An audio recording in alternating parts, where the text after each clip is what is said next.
Guys, welcome. Collective reading tayo ngayon. So, tingnan natin kung kaninong energy to. Be open-minded po. Hindi po halos lahat makaresonate. Kaya piliin nyo na lamang. And thank you nga po pala sa mga nag-subscribe. Lalo na po sa mga bumabalik. Maraming pong salamat. Give me the message for collective. Kaninong energy to? Give me the message for collective. Kaninong energy to? Give me the message. Kaninong energy to?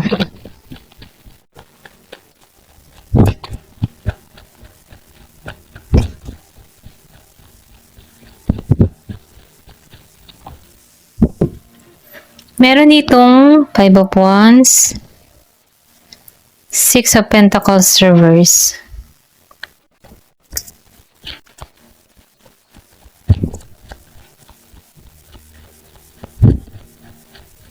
Meron ako nakikita dito, no? Meron ditong tao na hindi balanse sa panahon ngayon, no?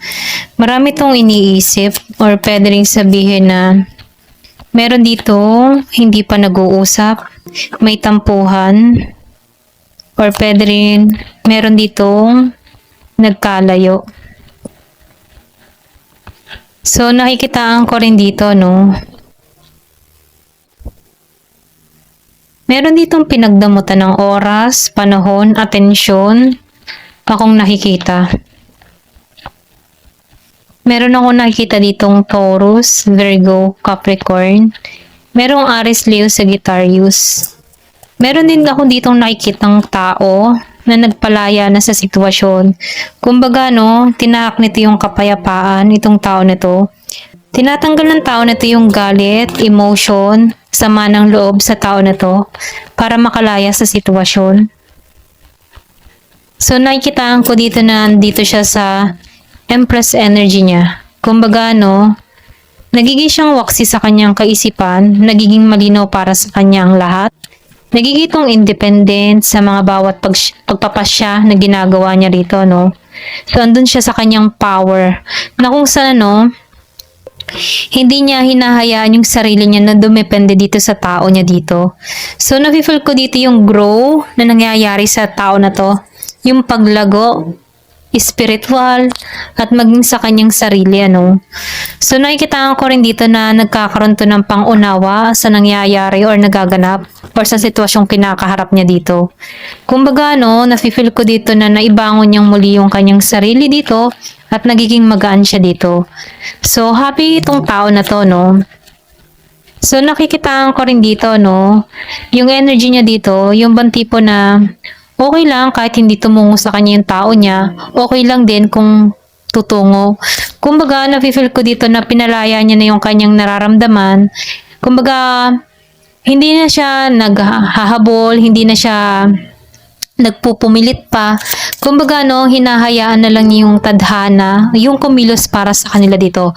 Kung siya, kung hindi, okay lang. Ganun yung energy, ano.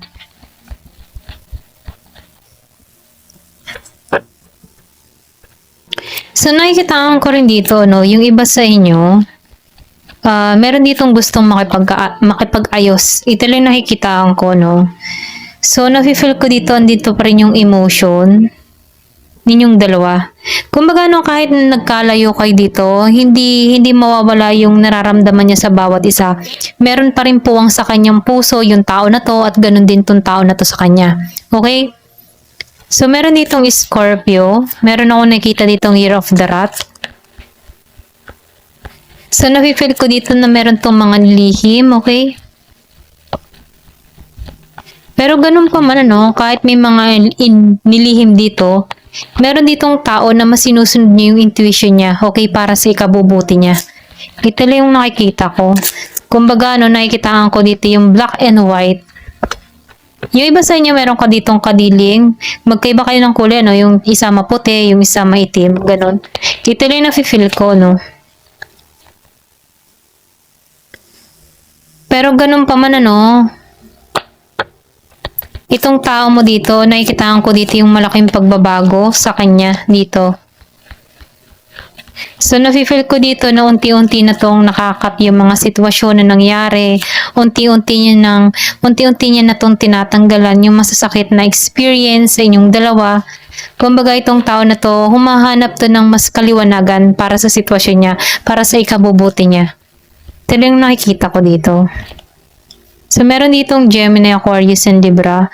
So, nakikitaan ko rin dito, no, yung iba sa inyo, wala pang offer or pwede rin sabihin na wala pang usap sa inyong dalawa. Okay? Wala pang pagkilos. Pwedeng malayo kayo sa bawat isa dito. Pero ganun pa man, ano, nakikitaan ko dito yung pagbabagong nagaganap dito sa tao. Pwedeng ikaw to. Ito lang yung nakikita ko. Kumbaga, malaki yung improvement na nangyari sa'yo. Malaki yung pagbabagong naganap sa'yo. Na kung saan ano, itong tao mo, nakikita nito yung unti-unti mong paglago dito. So, nakikita ko rin dito, no, yung iba sa inyo, ayaw mo na dito sa tao mo, no? Kumbaga, no, pinatawad mo na to, pero ayaw mo nang ilagay yung sarili mo sa isang sitwasyon na magkasama muli kayo. Ganun ba? Yung ba tipo na, oo, pinatawad ko siya, pero ayoko na makarelasyon siya, okay? Tama na yung pinatawad na namin yung bawat isa, then let go na. Ganun yung energy mo, no? Ito lang nafe-feel ko. Kasi nakikita ko rin dito, no, yung mga tipo na ibinigay mo na yung lahat yung care mo, pagmamahal mo sa tao na to. At tapos ang energy mo dito, no, hanggang doon na lang yun, okay? Hanggang doon na lang yung kaya kong ibigay sa kanya. Kumbaga, the end na yun, okay? Ganun yung energy mo, no? Meron ditong Year of the Dog. So, meron ako nakikita ditong Pisces. So, nakikita ko rin dito, no, yung bang tipo na binigay mo na lahat before yung pagmamahal mo, hindi ka nito pinagtuunan ng pansin. So, itong tao mo, ang isip mo lang dito, hanggang doon na lang yon, okay? Six of Wands. Yung iba sa inyo, no, hindi mo na to kinikilala. Pinatawad mo siya, pero hindi mo na siya kinikilala. Ganon. Kumbaga, masyado kang grounded. Ito lang nafe-feel ko sa'yo. Hindi mo na to tinatanggap muli sa buhay mo. Okay? Ayan. Kasi nandito ka sa The Empress energy eh. Kumbaga, hindi kayo maghahabol. Ito lang nafe-feel ko. Hindi kayo maghahabol. Kung gusto niyang attention ko, lumapit siya sa akin dito. Ganun yung energy mo ha. Ito lang nafe-feel ko. Ayan. Para bang patunayan ng tao na to na deserve ko yung pagmamahal niyang ibibigay ko dito. Ganon. Yung bang tipo na, kung bibigyan mo siya ng pagmamahal dito, patunayan ng tao na to. Ligawan ka muli, or makita mo dito yung effort ng tao na to. Ganon. Humahanap ka dito ng effort para sa tao na to. Give me the message. Kumbaga, okay lang kung wala siya. Kung nariyan siya, okay lang din. Okay? Ganon yung energy. So, nafe-feel ko dito yung justice na nangyari. May pagkilos, okay? Merong pinanganak nung 11. Pwedeng nakakamit mo na dito yung justice, ano? So, meron ditong 18. Meron pinanganak nung 6, 5, 4. Meron ding 9. So, nakikita ko dito, no?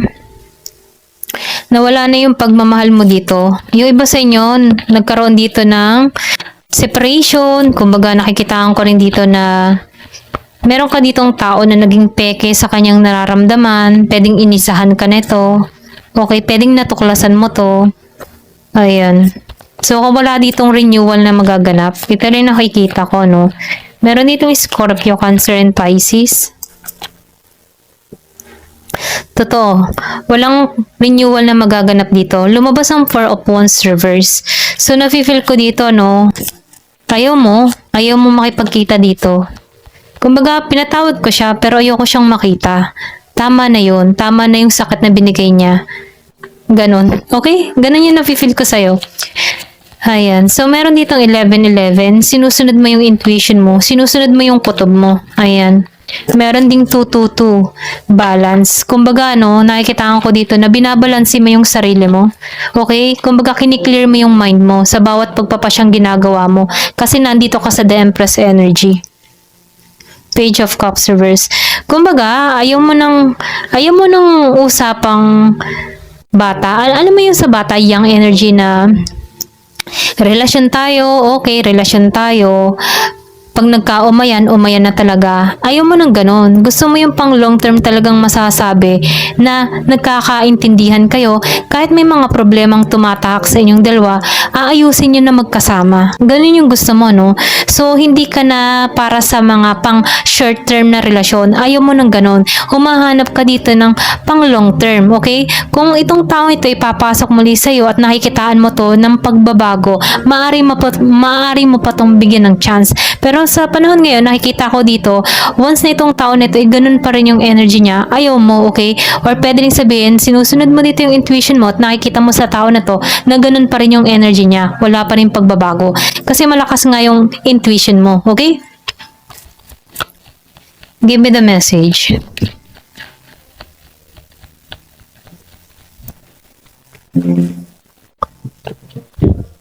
Death. So, confirmation ayaw mo ng bagong simula dito. Ayan, final yun. Ito lang yung nafe-feel ko. Ayaw mo ng new beginning sa tao na to. Kumbaga, nahirapan ka na sa sitwasyon dito, naka-moving on ka na sa tao na to. So, nakikitaan ko dito, pinatawad mo na to, pero hanggang doon na lang. Okay? Pwedeng iniiwasan mo tong tao na to, ayaw mo tong makita, pero pinatawad mo na siya dito. Kumbaga, yung justice na lang dito yung kumikilos para sa tao na to. Okay? So, tingnan pa natin dito, no? Kung ano pang mensahe.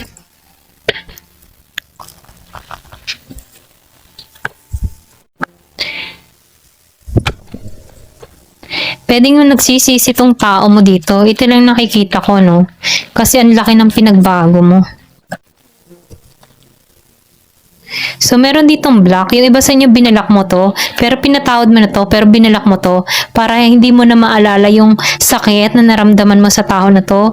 Okay? Ito na lang yung tanging paraan mo para makalimutan mo to ng lubusan. Yung hindi maalala tong tao na to. Ayan. So, nakikitaan ko dito, naglagay ka ng harang para sa sarili mo, no? So, nagbigay ka ng linya sa pagitan yung dalawa. Kumbaga, no, may boundary kang nilagay sa sarili mo. Ito lang nafe-feel ko. Dahil alam mo yung limitasyon mo. Alam mo yung hangganan mo. Kaya dito, no, naglalagay ka ng boundary para sa inyong dalawa. Kumbaga, para lang para sa safety mo, okay? Kumbaga, iniingatan mo na yung sarili mo, eh. Ito lang nakikita ko, no? Give me the message. So, nakikitaan ko rin dito, handa ka na muling makipagsaya, handa ka na muling makipagsapalaran, handa ka na sa pagbabago, okay? Gusto mo ng pagbabago, gusto mo ma-experience yung saya, na masasabing wala nang lokohan, okay? Kumbaga, no, kahit single ka dito, independent ka at nagiging masaya ka, kontento ka kung anong meron ka. So, nakikitaan ko dito yung pagbabago na nangyayari sa'yo. Pwede rin nagbabago na yung mindset mo, nagbabago na yung pananaw sa buhay mo, ayan. So, nakikita ko dito, mas humahanap ka ng, alam mo yung tipo na malalim na kahulugan ng pag-ibig. Okay? So, ayaw mo ng pang short yan. Pasensya na, hotel ako. Ayaw mo ng pang short term. Gusto mo yung pang long term. Yung deeply in love. Okay? Humahanap ka ng love. Kumbaga, mas humahanap ka ng mas malalim na kahulugan ng pag-ibig. Ayan. So, ito lang nakikita ko, no? Kasi, sign of love. Give me the message.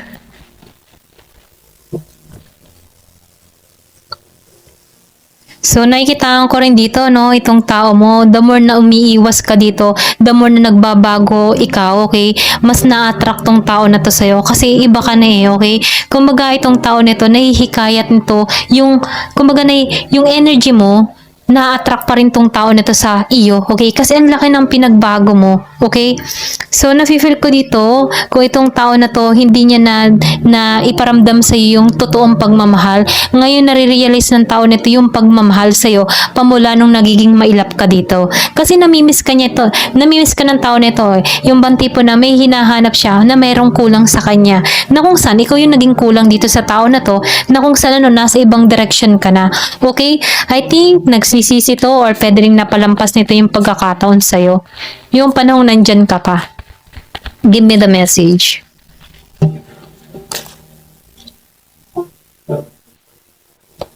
So, nakita ko rin dito, no? Yung meron ka ditong tao na natukso, meron ditong Year of the Snake. Madali siyang matukso or pwede rin sabihin, ito din yung dahilan kung bakit nagkalayo kayo dito sa mga tukso.